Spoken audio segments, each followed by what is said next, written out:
Well, hello everybody. How's it going? I figured I would come out. It's rainy, cold, damp, crappy day.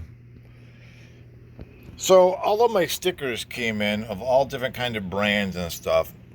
So I was out here trying to strategically place them to hide where I screwed up my scratch there. Alpine Stars, Excel, a little bit crooked, but I can fix that. So I tried to put some decals. I didn't want to make it look tacky, but I had to kind of cover it up and then kind of match the other side. So it didn't look like, see, I got Maxis here to cover up that scratch I put here. So I put Johnny Cooper Works over here on this side. So it kind of matches. And, a Dunlop sticker, an Olin's shock sticker to kind of match the other side and like that. So modal, I put that down there because that's the oil I use. Got Brembo decal here just to fill in that blank spot. But I kind of just stopped because I'm like, okay, I'm getting a little crazy with this. So I put the Can-Am down here. I put a Brembo back here just as a split for the color, I guess. I don't know. Don't ask me what I'm doing. I don't know. So on the NGK plugs, it had a longer thing, and I just cut the circle out of the NGK plugs, which, I don't know, some of this stuff is, like I'm going to put a Honda sticker on my bike. No, that won't work. So there's a few in here. I had to kind of just, I can't put Borla exhaust on it because I've got a Yashimura pipe. So some of it's kind of stupid. But I got a lot of decals, what's this one? Twin Air, dual stage filters. Possibly could use something like this somewheres if I need it. But I stuck Alpine Stars on there. And so that pretty much covers that. Let's see. This is a piece of blank nothing. What do I got on here yesterday after my ride? 110 miles. So yesterday I went and visited a friend. What did I have, 98 miles on it? So roughly 12 miles I put on this thing. And it was nice when I went out. When I came back, it was dark. It was 66 degrees. Now, do 66 degrees and sit on the roof of your car. Yeah, it was cold. My windshield did justice, kept all the bugs off me, kept flying over. So that worked. So that's well worth the $5 million I paid for that piece of plastic crap. So, I got my gate working, so that's cool. I had the remote in my pocket, so I had to come out and check to make sure I didn't accidentally, put pressure on it. Because what happens is in my pockets, with my keys in there, I keep my car key separate from my other key. But I unlock and lock my doors all the time because they're pressing against my car keys. And one of the most important keys on my car keys is going to be this one right here.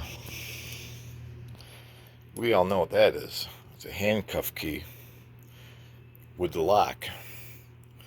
So, yeah. Why do I have one of them? Because I have handcuffs. That's why. So, over here, I looked up one time about Scion IQ. And I figured I'd bring you, for some people up to date that don't know about this car. Maybe they're new to the channel. They don't know, they never see me drive this around. It sits here and collects dust because that's what it does. Bought this brand new in 2012 with only a couple miles on it because they had to transport it from another dealer to me. The only thing I've done to it was added the extra lights in the bottom because that was an option with these cars.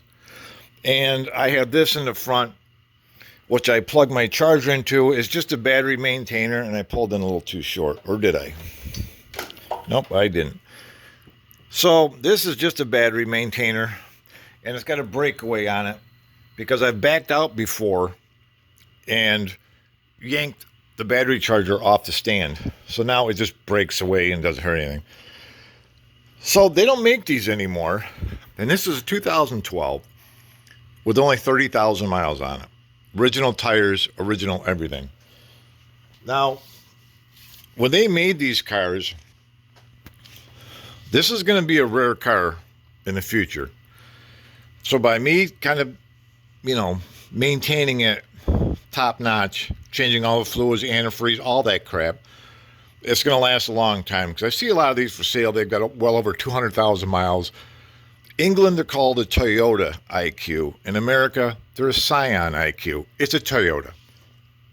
So in 2011, in America, they sold 248 of these cars. 2012, which is this year, they sold 8,879. In 13, they sold 4,046. You can see where this is going. In 14, they sold 2,040. And in 2015 was the last year they made these. They sold 482 of them. That's it. How many are on the road right now in the United States? Are between 15 and 16,000 of these, according to AI. So total between when they made them and when they stopped, they only sold 15,700 of these cars. Let's see.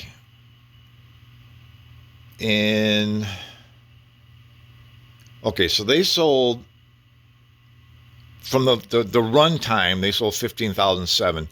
The same thing, they sold 98,000 smart cars.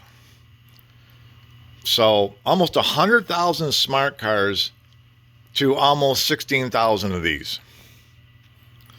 It's going to be a rare car.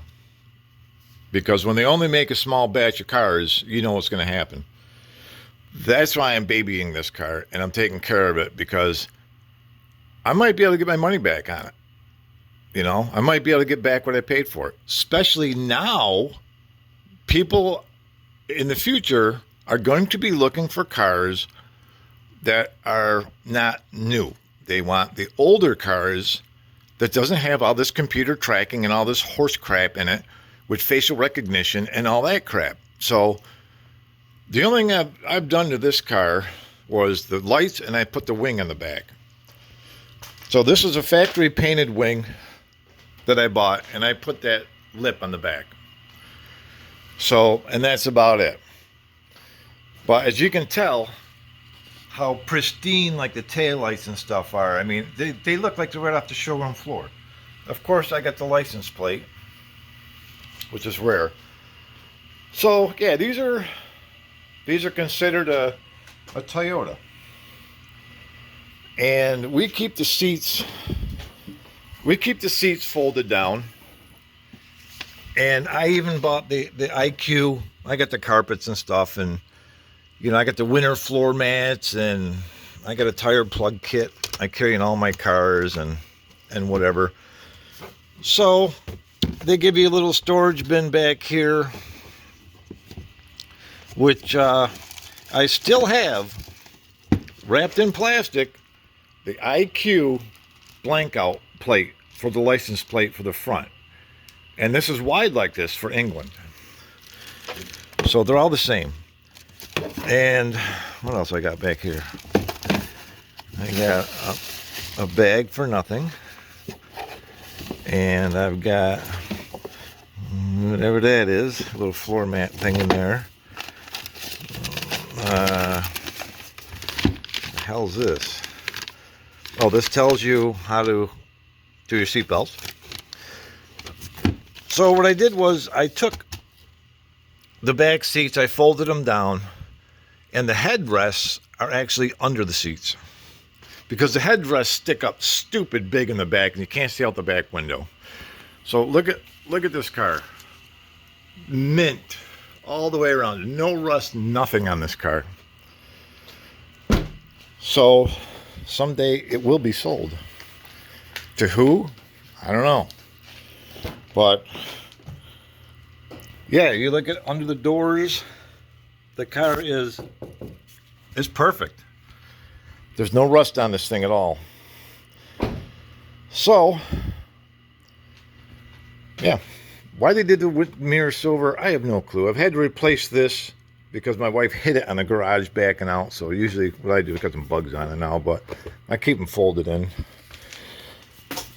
So I came out for a little ambition to maybe jack up this side and pull that one bearing out and see if I can get that done. I don't know. Do I feel like it? I don't know. You know? But I figure I'd give you just a quick little run through of this car. Just out of the way, it keeps hitting it. That will pop the hood up, because a lot of people think that these are a 3-cylinder. And they're not. They're a 4-cylinder. They're a powerhouse. Actually, this car will smoke my car. I know that for a fact. So you got a cute little hood, and there's a little tiny engine. Still original battery from 2012. It's the original. But everything says Toyota on it. Right there. Toyota. So, and I got the hood protector thing on. So it reminds me, I gotta change that fuse right there, the blue, for the subwoofer that's under the seat. So yeah, if I zoom in, see, I keep all my stuff written down. Antifreeze change, 30K Toyota pink, which is up there.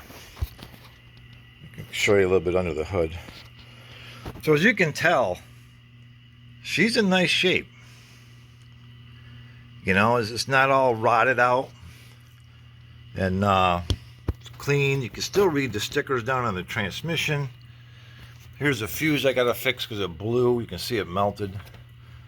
And yeah, so the car is solid, and it's just like this underneath. So even if you look way down in there at the frame and stuff, you know, I see a rusty nut. It ain't nothing, but you can eventually get a little bit. But this baby's solid, and I'm gonna lock the hood down just in case. So the hood actually does come up that high, straight up and down, because there it is. So I'm gonna yank that fuse out while I'm out here before I move on to anything else, and do that. God, do I want to work on this stupid thing today? Yeah. So what's happening is I'm getting a bouncing noise. Let me back this back out. So I'm getting a bouncing noise when I'm hitting the struts because this isn't tight. I didn't get the nut fully tightened down. So I'm getting a little bit of not this dramatic, but like that. But only about a washer thickness, because it's really hard to tighten this down under the hood. So what I can do is I can pull the boot down, put vice grips around here, because this car, this will never go down that far. There's a rubber bumper in here, a rubber baby buggy bumper, that stops this from coming all the way up to here. So if I put vice grips on this, it won't affect or hurt anything because the rubber bumper is this thick. And this strut will never get up to that point to hurt the seal inside. So, yeah. So I don't know. I don't think I'm going to put the brakes on right now, because I just want to change the bearing and see if the noise goes away. Then I'll do the other side, and then I'll do the brakes, because they're a piece of cake. There's nothing to them. And then we'll go from there. You know, I really don't even feel like doing nothing right now.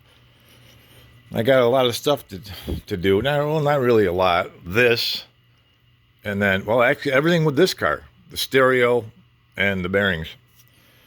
But, so I'm going to change the fuse in this, then I'll decide what I want to do. Okay, so here we are again. So, I pulled off the new hub, and of course, it yanked out the new bearing race with it. So I'm back to square one of where I was before. Now, some light on the subject here. So the clip, I got the clip out. So the clip came out. You got to fix that. See how it's twisted a little bit? You got to straighten that out. Or one side won't like fully snap in. So now I have to pull this out. So now I got to get a adapter behind there, the width of the bearing, which maybe it's this one. Yeah, perfect. And I'll pull this out. So I got to get that set up here, and we'll go from there. So this is my first time using this kit. I have no clue what I'm freaking doing. So you got to get a collar that fits just like that, and then you got to get a cover that fits like this. So that goes through there, and you got to put a washer on it. So the washer will spin. So that'll go through there. This will grab on the other side and push on the bearing. Put a washer on it. Drive shaft out of the freaking way. Get this big ass nut on there if I can. Some torque left the drive shaft in the way. Who that idiot was. So I'll just pull this out a little bit, that's all. Put this stupid nut on there. Then I gotta line everything up. And this should pull the bearing right on out. Once I get it straight and level. And then basically you do the same thing to put it back in. Alright, so move you over here. And up a little bit. So now you see this back nut and this one. So now all I gotta do is just tighten these, and this is gonna push the bearing out. Now, of course, I've got one wrench. Do I have a socket big enough to fit that? Not on me. So the nut on my car, it does take, see, 33 millimeters too big. So 32 millimeters is exactly the one I needed for my Chevy Sparks. So let me grab another wrench to hold back while I turn that.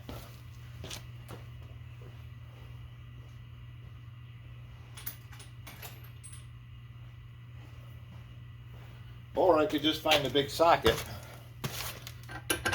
that fits it. And it's going to be this one. So we're going to cheat. And we're going to use the impact. Because why not? I don't like manual labor. So we hold back on this one. And I turned it the wrong way.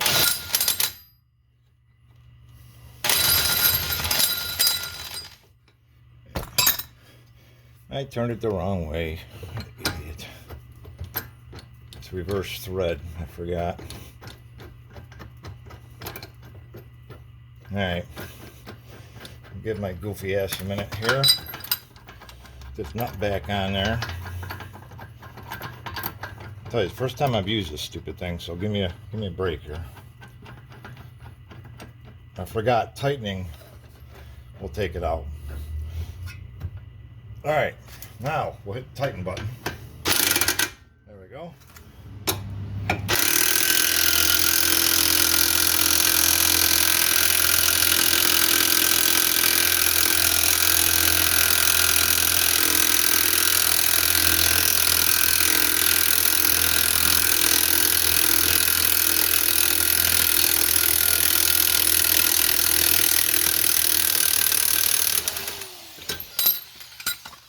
And there we go.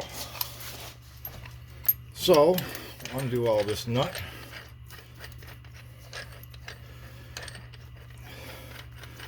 The washer just adds friction, or non-friction, I guess.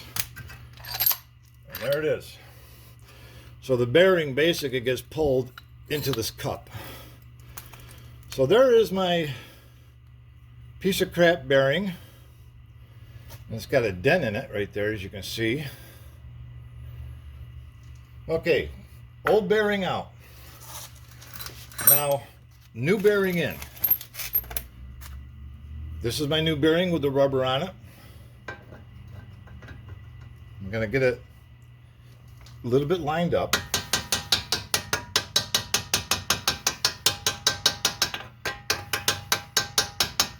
On this bearing, it doesn't matter which way it goes in because there's not a magnetic strip. My anti-brake system works off of this over here. So on the Chevy Spark, some of these bearings, they have a magnetic side. So one side's magnetic, one isn't. If you have a magnetic bearing, just touch your something metal. If it sticks to it, the magnetic side goes in first. All right, so now I'm going to use this bearing to push in the other bearing. So now, how the hell am I going to do this? So this has got to be tightened in. All right, let's see. I forgot how to do this.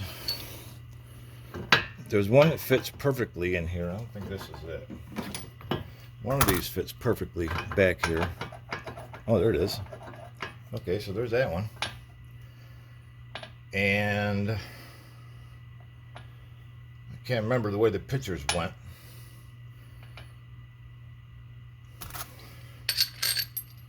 So we're going to use the one that fits the bearing. Let's see. Okay, so this one will work. This fits nice in there. So that'll come through and push on this bearing. And now somehow I gotta tighten that back in. It keeps putting this damn drive shaft in my way. Come on already. Breaking my chops. I lost my washer. There it is. You ever notice that when you drop something, it's got to roll 800 miles out of the way?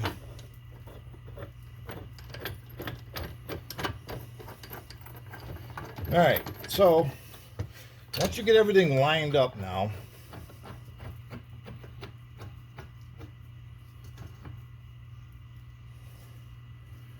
okay, everything's lined up. Everything looks beautiful.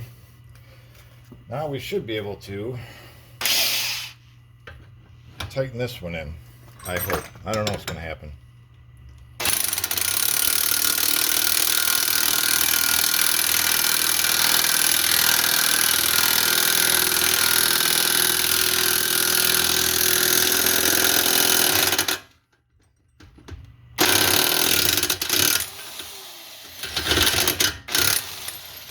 Okay.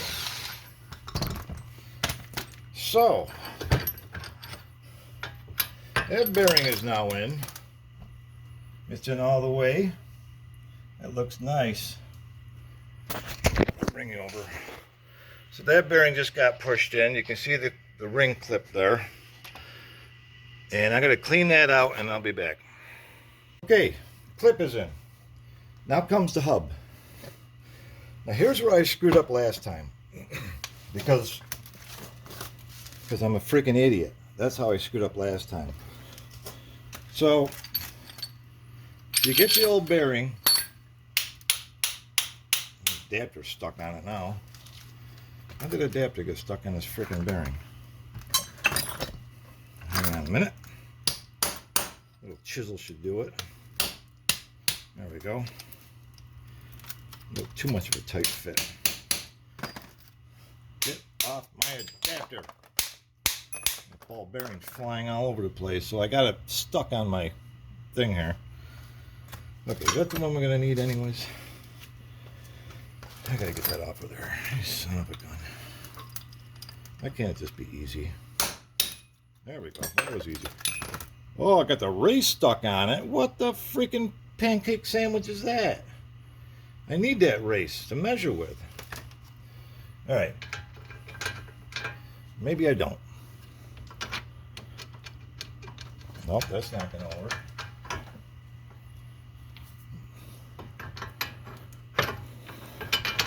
That ain't going to work. Okay, where's the magic one? You know something, they probably could actually use that. No, I don't want to do that.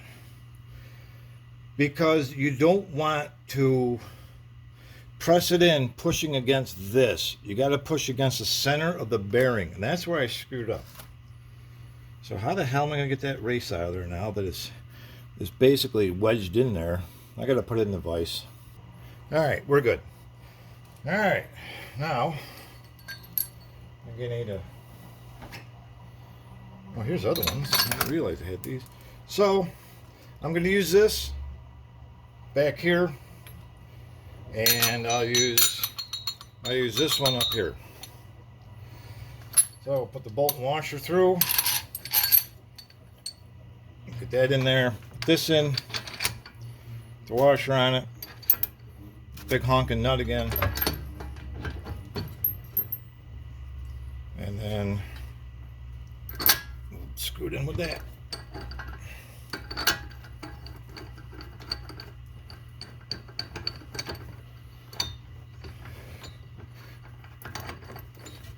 I'll turn the other way.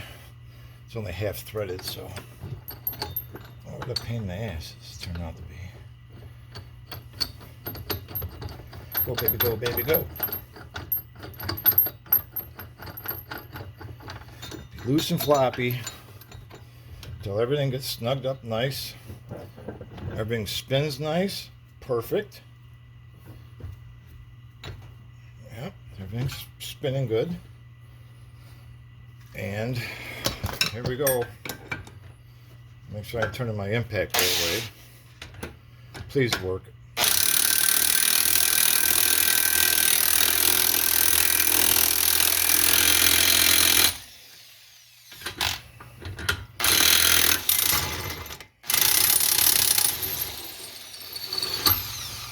Okay,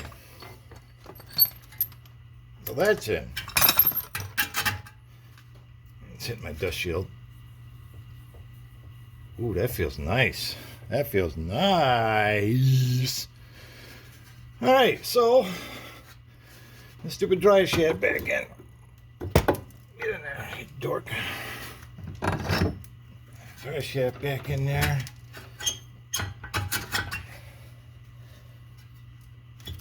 Come on, it's the original hub. Don't be a dink. My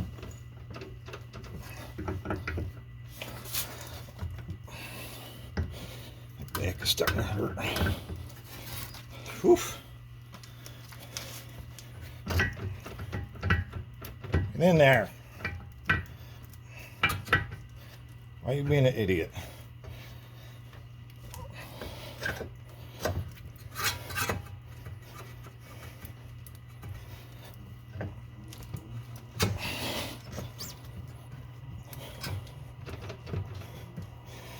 Going in there crooked, everything's in the way, the brakes are in the way, everything's in the way.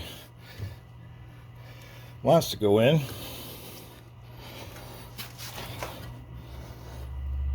Okay, this is gonna be a pain in my butt.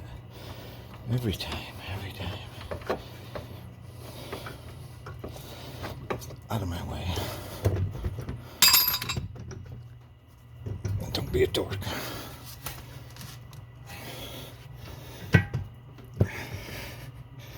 Why does it not want to go in now?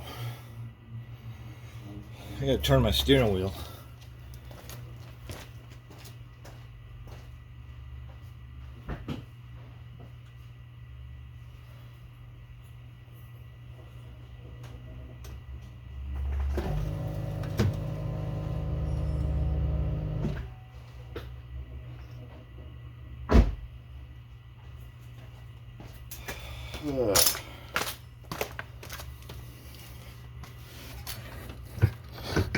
I'll just straighter shot at it. Get in there, dirty dink.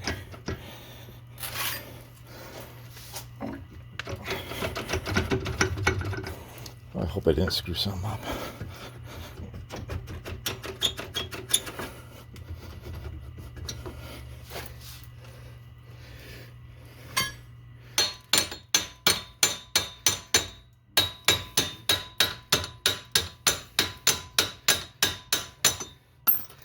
That's it. If it don't fit, I'm not going to quit.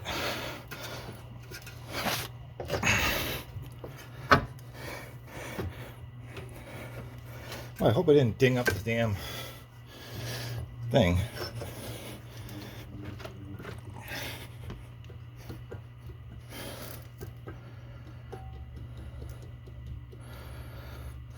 Why does that feel loose? Okay.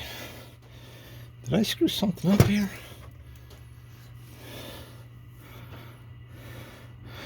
Oh, I did. I did screw it up. Shit. Okay, let's just take a minute of fixing.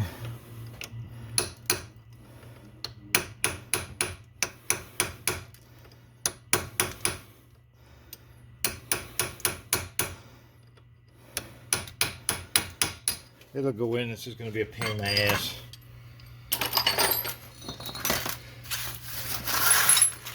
I peened over the thing a little bit. The drive shaft. I guess I'll put the car in neutral if I can turn it.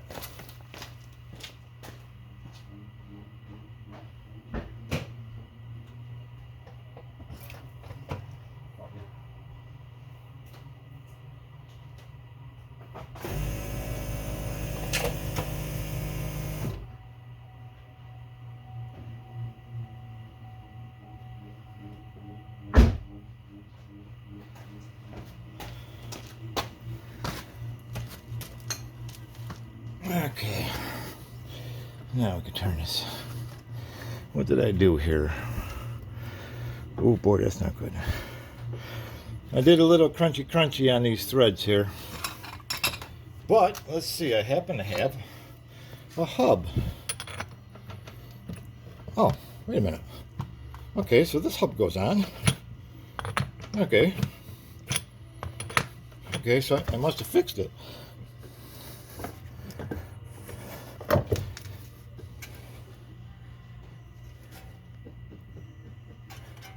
What is moving? Bearing's moving in there a little bit. Don't know why, but once this tightens down, that'll take care of that. Okay, baby, don't break my balls.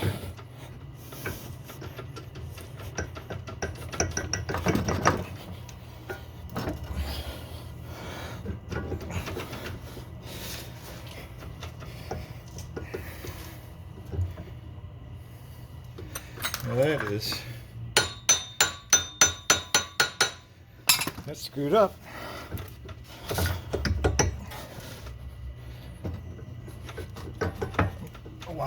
Why me? Why is it always got to be me? Just get your ass in there. You know?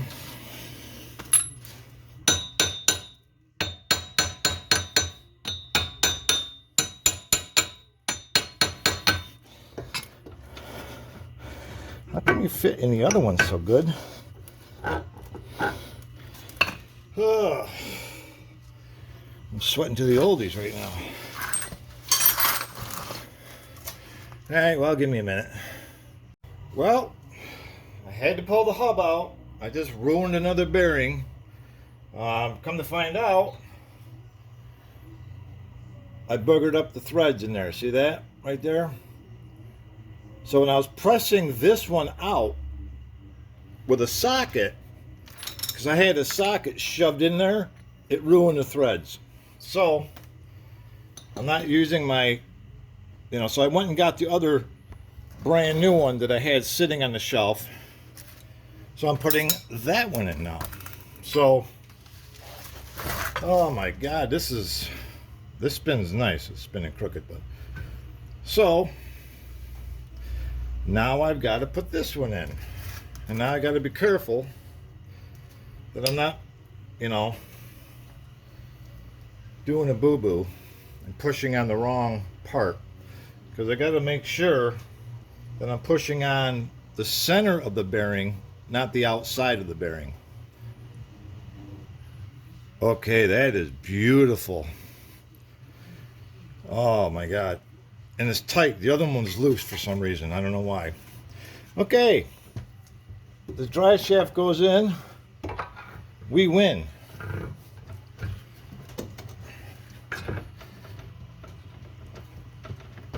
And it goes in. We win. All right.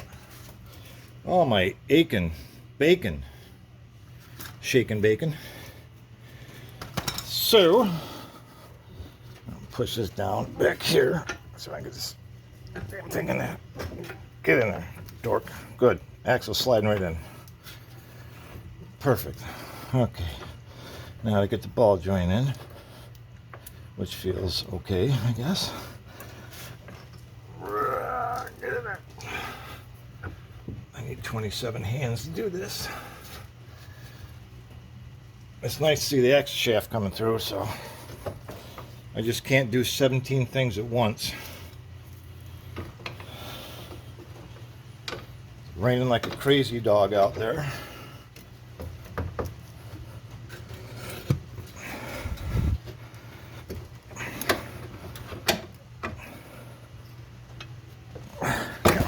Oh, smashed my side of my head on the car like a dork.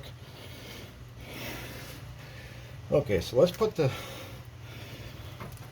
while we're right here, let's put this in.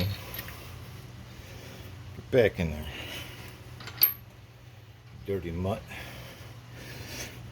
There we go. Okay.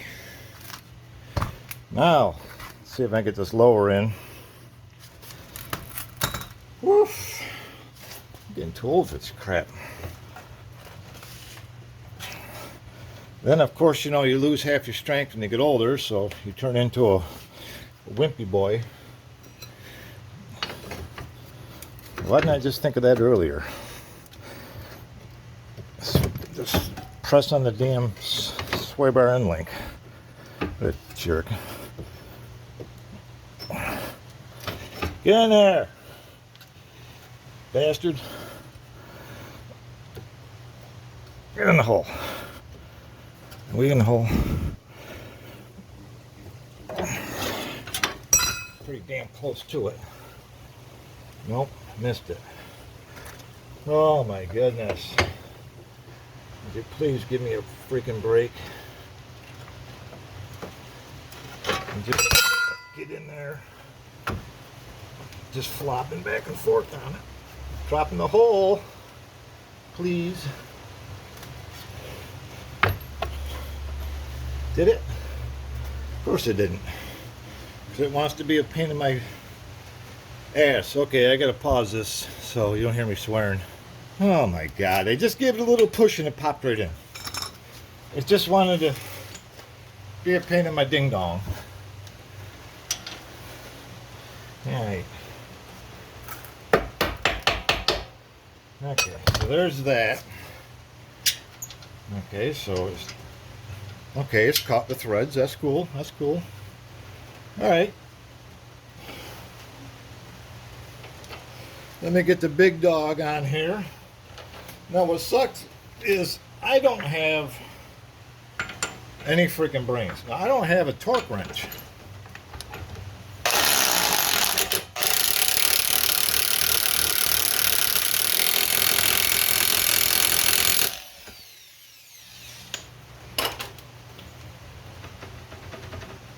Feels good. So I don't know. This is supposed to be 195 foot-pounds. Well, I actually went past where I had it tightened before. So we're just going to leave it. Worst case, if something feels loose, I can just take the tire off, put the socket on, and nail it again. And be done with it. But before I put the wheel back on, I got to put my vice grips way up there, and I got to tighten that mount. Because every time I hit a bump, it's going jiggle, jiggle, jiggle. All right. Why does it look so dim? Battery running low? Well, I just got back from a ride. You can see the car's all wet. Same noise. Same freaking noise. So, it's got to be the other side echoing across. Because when I was driving, I leaned my head over to this side and I really didn't hear anything. So, I don't know what the frickin' heck is going on here, but there's probably the other side this whole damn time. I called AutoZone up because they ordered the bearings, and of course they don't know anything about it. A bunch of freaking idiots. Anyways, we'll save this side, as far as I'm concerned, is done. Well, I got to do the brakes, but I got to do the other side, and I ain't doing that today. I had enough of this crap. This car's pissed me off enough today. Have a good one.